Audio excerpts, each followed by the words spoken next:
Assalamualaikum warahmatullahi wabarakatuh. Perkenalkan, nama saya Bella Safitri. Saya dari kelas 1B jurusan Akuntansi Syariah. Di sini saya akan menjelaskan tentang kaidah-kaidah fikih. Kaidah ialah patokan atau pondasi, sedangkan fikih ialah ilmu yang menerangkan hukum-hukum syara yang bersifat amaliyah atau praktis yang diambilkan dari dalil-dalil tafsili, yaitu terperinci. Yang kedua, yaitu sejarah perkembangan qawaidul fiqhiyah. Sejarah perkembangan dan penyusunan qawaidul fiqhiyah diklarifikasikan menjadi 3 fase. Yang pertama, fase pertumbuhan dan fase pembentukan. Masa pertumbuhan dan pembentukan berlangsung selama 3 abad lebih, dari zaman kerasulan hingga abad 3 Hijriah. Periode ini dari segi fase sejarah hukum Islam dapat dibagi menjadi 3. Yang pertama yaitu zaman Rasul Nabi Muhammad SAW, sedangkan yang kedua yaitu zaman tabi'in serta tabi'in, yang ketiga yaitu zaman kejumudan. Yang kedua yaitu fase perkembangan dan kodifikasi. Dalam sejarah hukum, abad keempat Hijriah dikenal sebagai zaman taklid, yaitu pada zaman ini sebagian besar ulama melakukan tarjih. Apa itu tarjih? Yaitu penguatan-penguatan pendapat imam mazhabnya masing-masing. Usaha kodifikasi kaidah-kaidah fikih bertujuan agar kaidah itu bisa berguna bagi perkembangan ilmu fikih untuk masa kedepannya. Yang ketiga, yaitu fase kematangan dan fase penyempurnaan. Abad ke-10 Hijriah dianggap sebagai periode kesempurnaan bagi kaidah-kaidah fikih. Meskipun demikian, tidak berarti ada lagi perbaikan-perbaikan kaidah fikih pada zaman sesudahnya. Salah satu kaidah yang disempurnakan pada abad sekian adalah seseorang tidak diperbolehkan mengolah harta orang lain kecuali ada izin dari pemiliknya. Kaidah tersebut disempurnakan dengan mengubah kata-kata izni menjadi izn. Oleh karena itu, kaidah fikih tersebut adalah seseorang tidak diperbolehkan mengolah harta orang lain tanpa seizinnya. Yang ketiga, yaitu pembagian kaidah fikih. Cara membedakan sesuatu dapat dilakukan beberapa segi. Yang pertama yaitu segi fungsi. Dari segi fungsi, kaidah fikih dapat dibedakan menjadi 2, yaitu sentral dan marginal. Yang ketiga yaitu pembagian kaidah fikih. Cara membedakan sesuatu dapat dilakukan beberapa segi. Yang pertama yaitu segi fungsi. Dari segi fungsi, kaidah fikih dapat dibedakan menjadi 2, yaitu sentral dan marginal. Kaidah fikih yang berperan sentral karena kaidah tersebut memiliki cakupan-cakupan yang begitu luas. Sedangkan kaidah ini dikenal sebagai al-qawaid al-kubra al-asyad. Umpamanya, ada dapat dijadikan pertimbangan dalam menetapkan hukum-hukum. Dengan demikian, kaidah yang berfungsi marginal adalah kaidah yang cakupannya lebih atau bahkan sangat sempit sehingga tidak dihadapkan dengan furu. Yang kedua yaitu segi mustasnayat. Dari sumber pengecualian, kaidah fikih dapat dibedakan menjadi 2, yaitu kaidah yang tidak memiliki pengecualian dan yang mempunyai pengecualian. Kaidah fikih yang tidak mempunyai pengecualian adalah sabda Nabi Muhammad SAW. Umpamanya ialah bukti dibebankan kepada penggugat dan sumpah dibebankan kepada tergugat. Sedangkan kaidah fikih lainnya adalah kaidah yang mempunyai pengecualian, yaitu yang tergolong pada kelompok dan terutama diikhtilafkan oleh ulama. Yang ketiga yaitu segi kualitas. Dari segi kualitas, kaidah fikih dapat dibedakan menjadi beberapa macam. Yang pertama, kaidah kunci.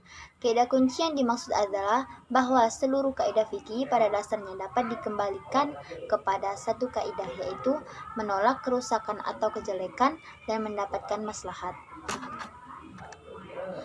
Yang kedua yaitu kaidah asasi. Kaidah asasi ialah fikih yang tingkat keasliannya diakui oleh seluruh aliran hukum Yang kedua yaitu kaidah asasi. Kaidah asasi ialah kaidah fikih yang tingkat keasliannya diakui oleh aliran hukum Islam. Kaidah fikih tersebut ialah yang pertama, perbuatan atau perkara itu bergantung pada niatnya. Sedangkan contoh yang kedua, keyakinan tidak hilang dengan keraguan. Yang ketiga, yaitu kaidah fikih yang diterima oleh semua aliran hukum Sunni. Kaidah fikih yang diterima oleh semua aliran hukum Sunni ialah Majallah Al-Ahkam Al-Adliyat. Kaidah ini dibuat dari abad 110 Masehi, Lajnah Fuqaha Utsmaniyah. Yang keempat yaitu urgensi qawaidul fiqhiyah.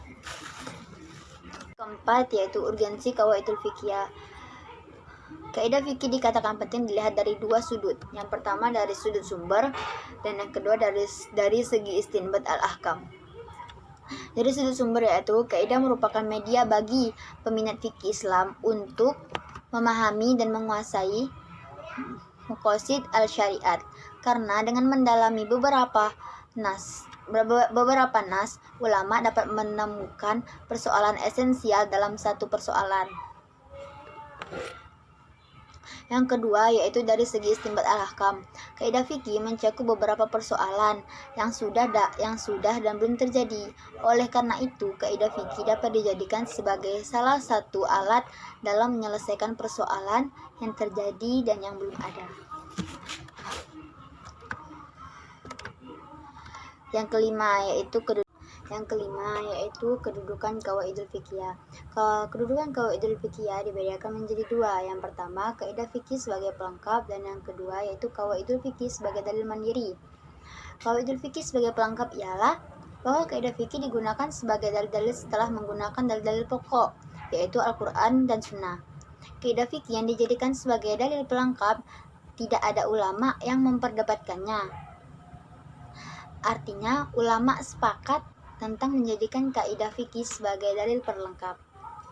Yang kedua, yaitu kaidah fikih sebagai dalil mandiri, bahwa fikih digunakan sebagai dalil hukum yang berdiri sendiri, tanpa menggunakan dua dalil pokok tadi, yaitu Al-Quran dan Sunnah. Dalam hal ini, para ulama berbeda pendapat tentang kedudukan kaidah fikih sebagai dalil hukum mandiri.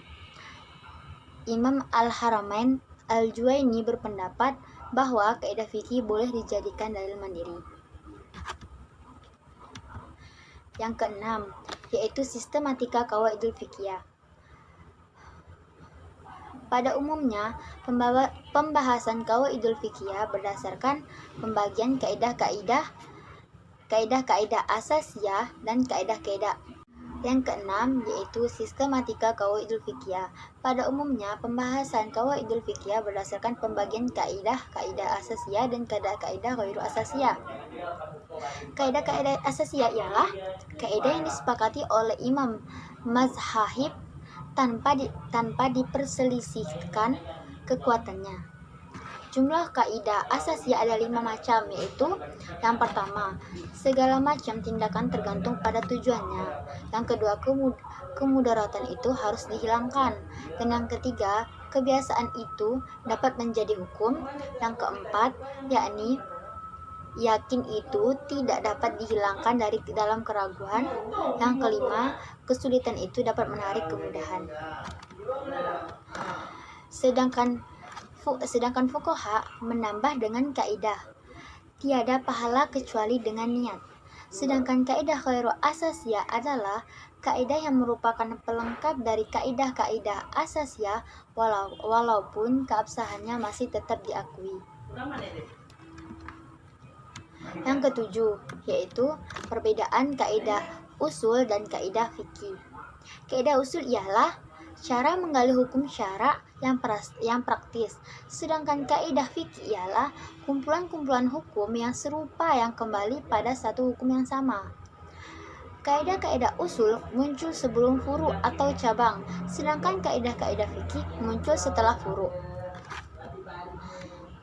Kaidah-kaidah usul menjelaskan masalah-masalah yang terkandung di dalam berbagai dalil yang rinci yang memungkinkan dikeluarkan hukum dari dalil-dalil tersebut.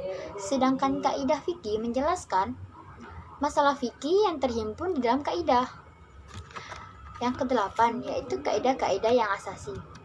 Yang pertama yaitu meraih kemaslahatan dan menolak kemafsadatan. Yang kedua al-qawaid al-khamsah yaitu 5 kaidah asasi.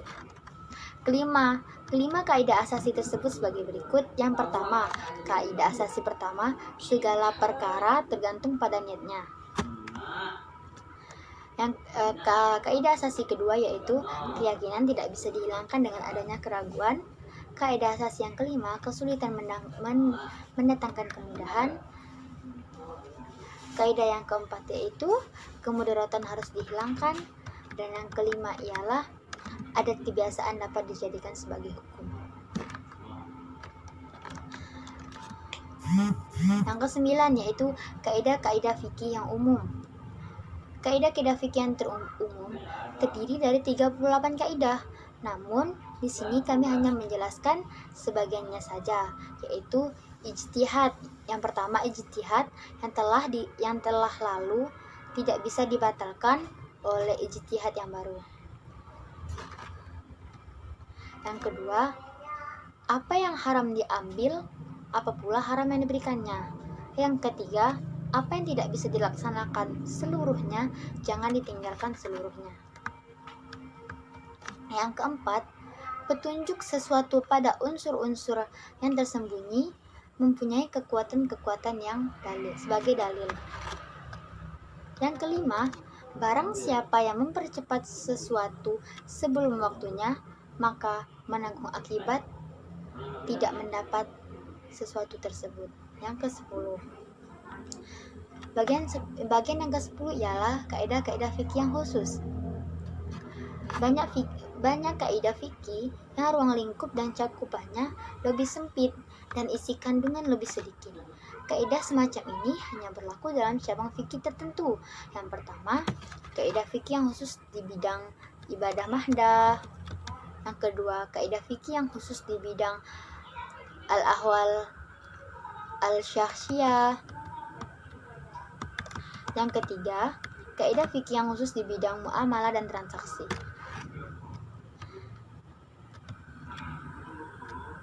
Kesimpulan yang dapat saya sampaikan ialah kaidah fikih itu terdiri dari banyak pengertian. Karena kaidah itu bersifat menyeluruh yang meliputi bagian-bagiannya, dalam arti bisa diterapkan kepada juz'iyatnya atau bagian-bagiannya. Yang kedua, salah satu manfaat dari adanya kaidah fikih ialah kita akan mengetahui prinsip-prinsip umum fikih dan akan mengetahui pokok masalah yang mewarnai fikih. Dan yang ketiga, adapun kedudukan dari fikih itu ada dua, sebagai pelengkap dan sebagai dalil mandiri. Cukup sekian yang dapat saya sampaikan. Kurang lebihnya saya mohon maaf. Wassalamualaikum warahmatullahi wabarakatuh.